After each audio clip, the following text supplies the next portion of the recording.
নবী, যুদ্ধের ময়দানে চাবুক চালানোর সময় এক কাফেরকে মারতে যেয়ে আপনার লাঠির বাড়ি আমার পিঠের মধ্যে পড়েছে। আপনি যেহেতু এই কিসাসটা আদায় করতে চান, আপনার পিঠে আমি লাঠির বাড়ি মেরে এটারে শোধবোধ করে দিতে চাই। বিশ্বনবী বললেন, আসো তুমি এসে আমার পিঠে লাঠি দিয়ে চাবুক দিয়ে বাড়ি মারো। সাহাবী বলে, ও নবী, যখন আপনি আমার চাবুকটা পিঠের মধ্যে মেরেছেন, আমার পিঠে তখন জামা ছিল না।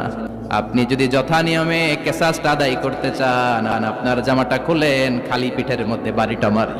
সাইয়েদনা ওমর ফারুক হাতের জামা এরকম পড়তে শুরু করছে, আয় এদিকে আয়।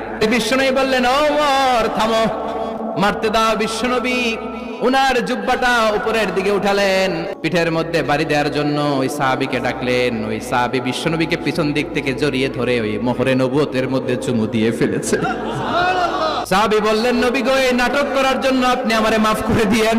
অনেক দিনের সাধনা, জল্পনা কল্পনা, আপনার মোহরে নবুয়তের মধ্যে আমার ঠোঁটটা লাগিয়ে আমার ঠোঁটটারে আমি জাহান্নাম থেকে